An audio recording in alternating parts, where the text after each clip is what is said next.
Sonny, thank you, buddy. Appreciate you sitting down with us and talking about some reselling mental health issues. So, Not My Society, episode 2 podcast with the sunny Las Vegas. Tip. And Tip, special guest. You guys probably can't see him. He would jump here eventually. Yeah. He doesn't like people talking without him being involved. It's kind of like a hater in that way. Oh, yes. It's the perfect Hi. emotional support dog. Man, this can be huge. Huge. Well, for those who don't know, why don't you tell us a little bit, how'd you get into reselling? What's your story? Kind of a brief summary. All right, man. I feel like when people ask me this, I'm reminded of where I come from, which is a good thing. Back when I was a kid, 13, working watermelon fields, picking string beans, led up to military, working as a civilian, jumping into reselling, and with all the accomplishments that I had and struggles, I love the struggle with reselling. There's a lot more freedom that comes with it. Yeah. But with the freedom, I'm learning right now, because I'm just 2 years into reselling full time, that there's a lot more when you're reselling full time that goes towards being home, being with this little guy or my wife. Right. I applied myself more as a part-time reseller than I did being a full-time reseller. And it's how does that work? And it taught me a lot about being home, where my priorities have now switched to wanting to be a better husband, a better person, all things in general, just to balance things out. And what used to be my priority, part-time reselling, is now not my priority. It comes second. Yeah. After my main priorities of being inside the house. So there's a lot of things I'm learning how to be a civilian, even though I got out of the military after 10.5 years back in 2011, how to be human and not look and sound like a robot, because that's what was expected of me when I was in service. Right. Look this way, sound this way. You don't show anything other than being professional. And now being vulnerable as a YouTuber, that's an entirely different thing that I'm learning. Yeah. And it's tough because I'm not in control of everything, but I am in control of myself. And that has strengthened me a lot, being a reseller and having this freedom of understanding who I am and enjoying it too. Even the downsides of being a reseller and a YouTuber. I've embraced it to be oh, that's how I should handle things. It's almost like talking to somebody and they ask you for advice, but you're giving it to yourself. And you're just trying to keep up with it. Yeah. And not forget about it. Coping. I could see that. Wow. It's a lot. I feel like I'm a lot. There's a lot I've been through it, and it's crazy to realize it when you say it. And I think a lot of people have, and they don't realize. And that's why I like talking the way I do now. Being open and being vulnerable is because a lot of people didn't hear me when I was this so-called perfect soldier, right? Yeah. And when I became a civilian, they're like, "Who are you to tell me this?" And I was like, "You're right. I have no idea how to be a civilian." Yeah. So me being a reseller is a lot different than being a civilian. And if you talk to me about being a civilian, I still don't know. I'm figuring it out. I'm still trying to find myself. And it just comes with just being patient in a way and listening. You want to talk, but you need to listen to and take it in. Right. And for me, I respect anybody who's served this country. I mean, it's great. One of the greatest, I think, sacrifices one can make, as far as whether you agree with all the decisions that are made. Yeah. But in one way, I almost feel like that's a greater self-sacrifice, because you're signing up to do something that you may or may not agree with, that you don't know what will happen this month, that month, and you're I'm going to go protect and serve. Yes, and then the no side is I know firsthand a lot of people don't like being told what to do, but then they go and say it to the military. Right. And you're I don't want to be in charge of anything, I just want a job. It ends up being where even if you don't have kids of your own and you want to continue to be in the military, you have to move up. You have to be almost pushed or encouraged, if you're not wanting to do it yourself, to be, say, in a leadership role. And once you do, you're automatically a parent of adults who are kids of somebody, and say you get deployed, then now it's like, it's a bigger picture, like, I need to get these adults home to their parents. Now you're responsible for them. And I think my second deployment was my biggest feeling of like weight on my chest, and just me physically and on my soul, like, I'm really in charge of these mouth breathers that are my age or older. And it just, I'm like, my head just blows up, and then it's like, somehow I'll figure it out, you know? Like, I'll just figure it out. I think for me, like, the closest I can get to that feeling is being in HR in the business world. And, you know, my wife stays at home with the kids, and she's like, oh, I've been stuck here with them all day. And I'm like, well, yeah, but, and that's a hard job. But I also understand that just because you think I'm in adult world doesn't mean that taking care of 150 adult children, you know, can't be difficult. But so that's probably the closest I can get personally to relating to feeling like the parental figure, where you need them to do things that they may not want to do, or, you know, like, but it's just, it's a lot. It can be. God damn. He's looking at you because I'm sorry. He's looking at you, he has something for you. And you're supposed to read his mind. That's one thing about him. That's crazy. Feel good. Oh, yes. So tell me a little bit, like, obviously, for me, part of this series or podcast is everybody has a voice. So it's up to, I want to get as many voices out there. So for those who don't do YouTube or don't do, you know, some type of social media, what would you say, like, would be some of the hurdles in transitioning out of the military, but then also transitioning, because it's this whole another ballgame to transition from, like, military to civilian. And then I would think that there's a huge difference between transitioning between civilian and business owner, entrepreneur. Like, what hurdles did you come across? How did you get through them or cross them? What are you still crossing? Being in charge. To cut it short, being in charge, because that hurdle is looking and working under people and saying, I could be a better manager, I could be a better supervisor. And then all of a sudden, say you dub yourself this freedom to be in charge, I'll do it tomorrow. Yeah. And it's like, crap, like, you're talking all this smack, and you say you're gonna do this, now you gotta do it. Yeah. And I haven't really had any hurdles when it comes to reselling. We've been fortunate enough here in Vegas to have so much opportunities, where to go to, options. I should say, not so much opportunities, that's what you give yourself, but the options to go just about anywhere throughout Vegas, right? On your own time, within a few minutes, to find something worth money, and just over time making it smoother and learning stuff. So the biggest hurdle isn't so much finding stuff. I think it comes down for me is just being organized. In my head, I have so much going on that it's hard to just chill out, even though I may be here for like hours. Right. Saying I'm gonna do this, I'm gonna do that, and I just get caught up in my brain to where I don't shut it off. And it's like midnight, and then I start thinking, man, I should have did this, but now I'm tired, and I did nothing. So I try to know my triggers or know my coping mechanisms of, like, okay, tomorrow, if you get caught up in this, you need to just stop and do one at a time. Do one item, list it. But it's being organized in a lot of different ways other than just like my items that I select, is me being organized and structured in a way to where I have a routine.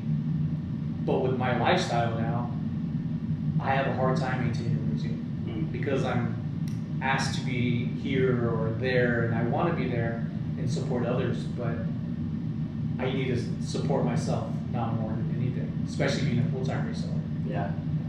Yeah, I think that's one thing. It's always tough for me, and I blame it on my ADD. Like, because I'm like, if I'm in the groove, like leave me alone, don't talk to me. Like, because otherwise, if I lose it, I'm gonna end up you get caught up in going to bed, and you just it's 12 o'clock. I have to get up in 6 hours, but I really need to do this, and I think that's where like a lot of times, you know, we're harshest on ourselves usually, but we are. And it's like you want to beat yourself up because you want to be there for your partner, for your family, for, you know, like, but then you're also, for me, it's like juggling the daytime job and trying to do the reselling, but also grow it to a point where the focus is us, like it's for us, it's to get this house, this car, this whatever we want or need, you know, at least, and hopefully some of what we want. And that's what drives, and it's also hard because that's also what takes away from. Yeah, I call those like sacrifices, but not long-term sacrifices. They're short-term. Yeah. They're only for moments. And I try to remind myself that, like, when I'm doing something and caught up and I can't do one thing and I gotta have a decision, what should I do? Go thrifting or be at home listing? You know, like, did I do enough to list to say, okay, I could bless myself with a little thrift trip? You know, like, am I putting my time in the right place for the right amount of time to go source for stuff, even though I probably have like thousands of items? You know? It's the FOMO. For me, like a lot of times, I don't post as much as I think like other full-time resellers do. Yeah. But it's one of those things. It's like, well, you try to catch it. So half off days, savers maybe, or 25% off day, or the bins, or this. But all of them require a certain amount. So a lot of them I'll fall into like my rotation. So like if I'm at this store doing the HR stuff, but I finished early, so I know I've got like an hour before they expect me home to do dad stuff or partner stuff, you know, like,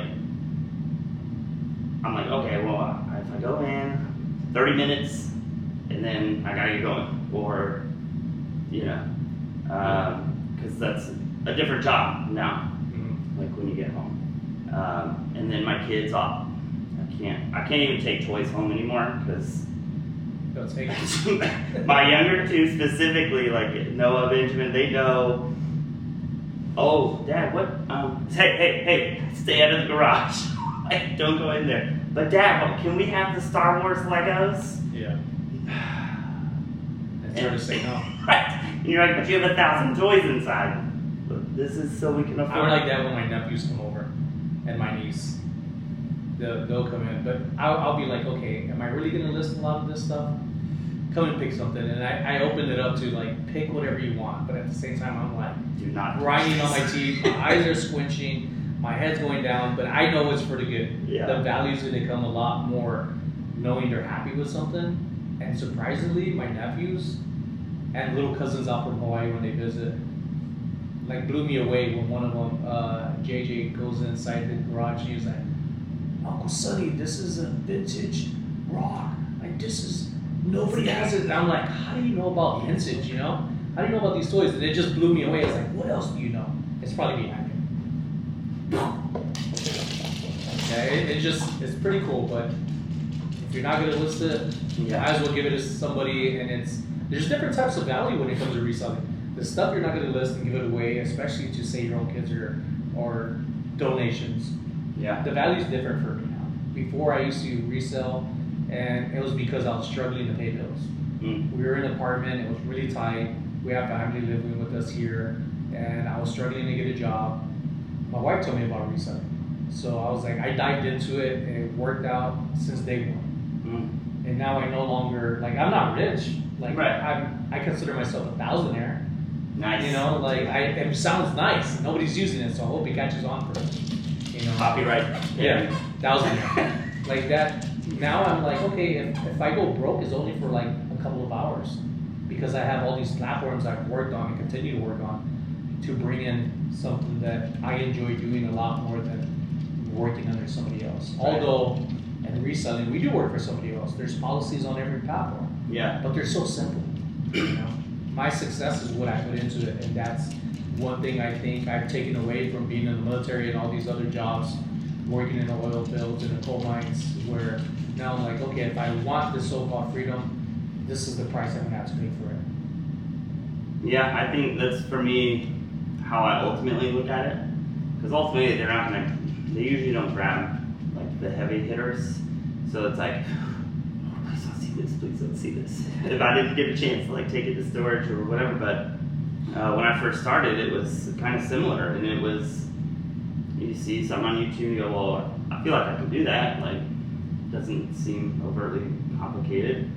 Now, obviously, the more I've started to grow it, and it just goes, so it's gotten to a point where I've had to tell them, you know, I was telling Katie and Vicky last time that in the beginning, it was like, oh, treasure hunt, treasure hunt, treasure hunt.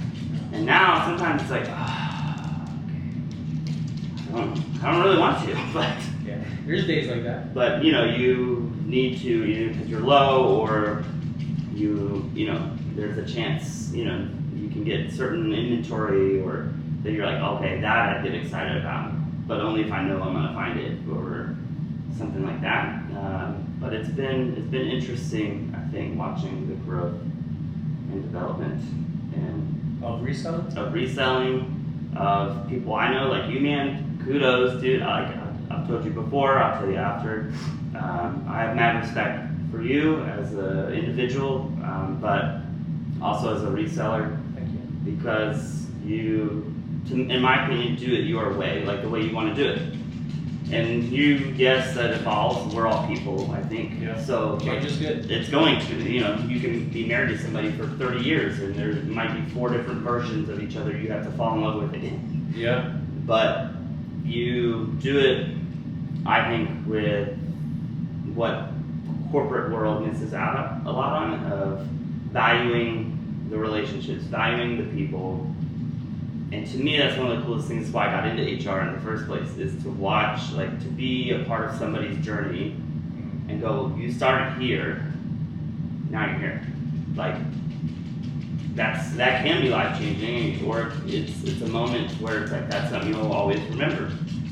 So for me, I respect your approach about it and caring about the people versus why don't I have 50,000 subscribers by now? You know, with how hard you work on that side of it. Yeah. So a lot of friends in the community, as in like probably less than a dozen. To me, that's a lot. Because these are genuine friends that talk to me and they're like, will say things like, Sonny, I wish I was in your situation. I'm like, you have like probably 1 million subscribers altogether. Right. And they're like, yeah, but you could be yourself, and even on your worst video, you have 1,000 people watch your videos. Mm. They're like, I watch your stuff. You know, you think it's your worst, but you got 1,000 people that will support you because of who you are. He was like, yeah, there's people that come in and out as subscribers. He was like, but you're really good. When you're say when I'm live, I recognize people and I see them, and you're like, they told me that's what they like about me. I'm seeing people for who they are, as in like they are people and not just numbers. And there's a lot of things about YouTube that I'm opening up my eyes to and realizing, even as of like 2 weeks ago to now, my videos haven't been as good.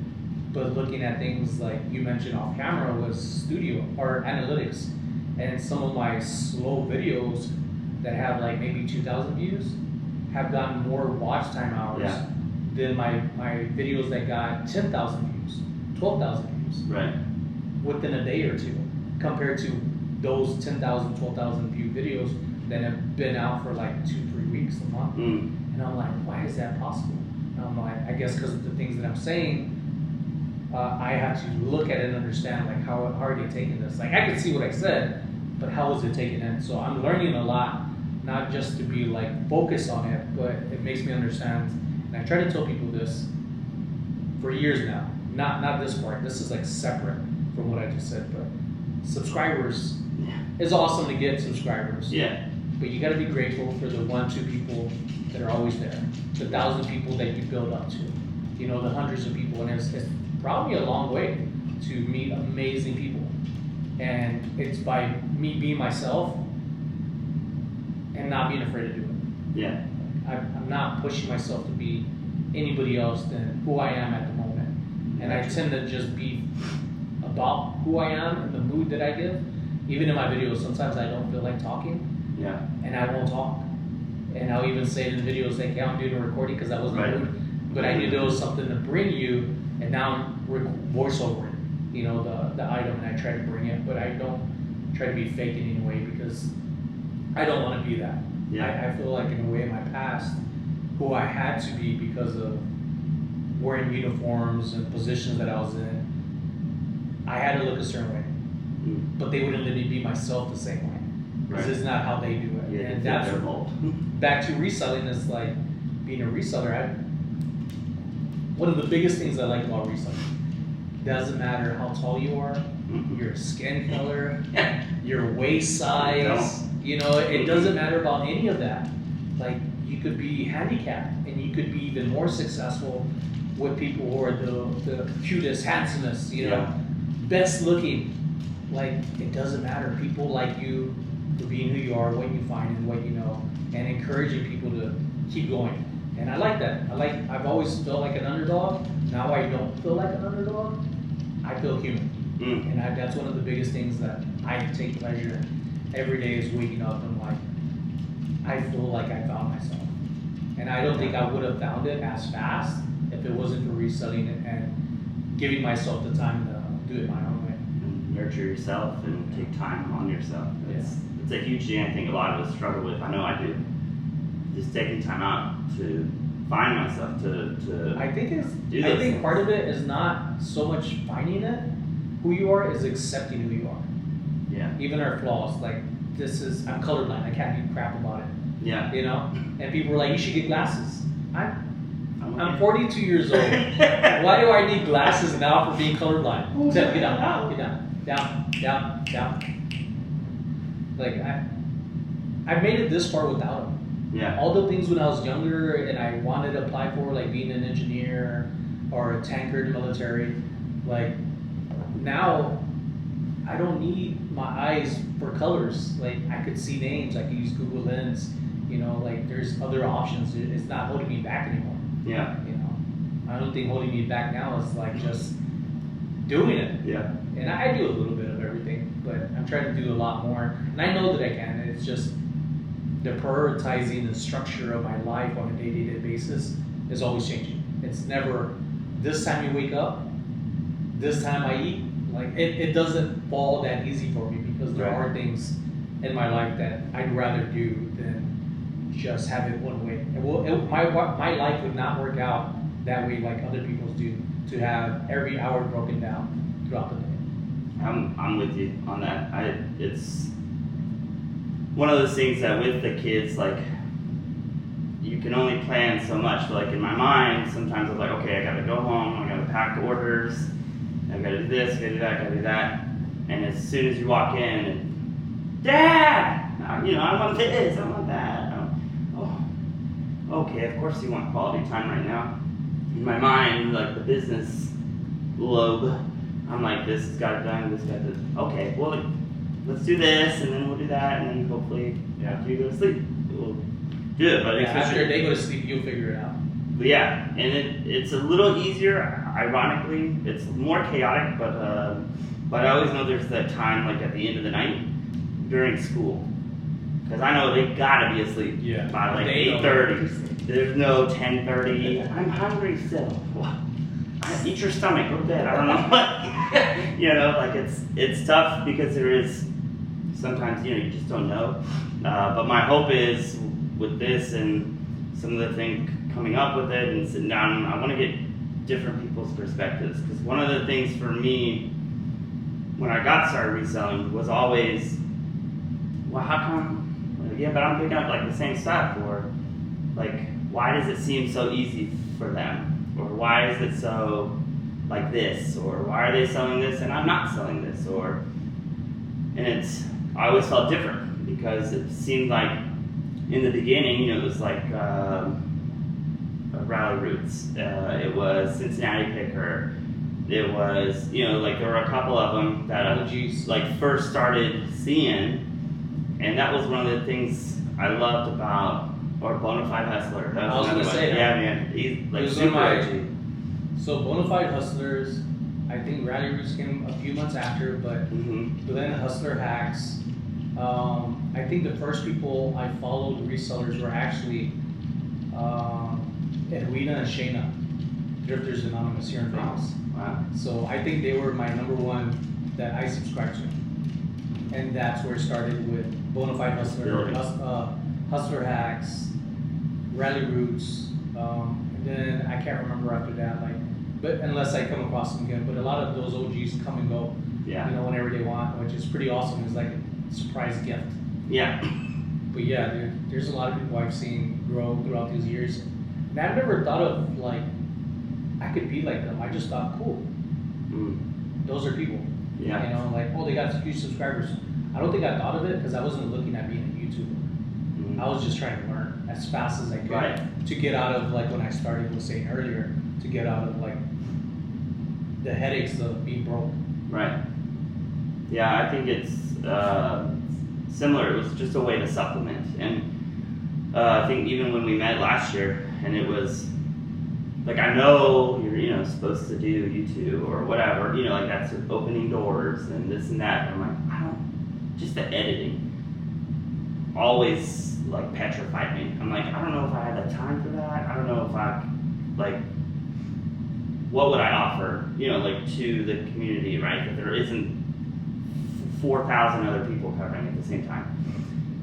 But at the same time, I'm a big believer at Gary Vee, and he's like, just do it.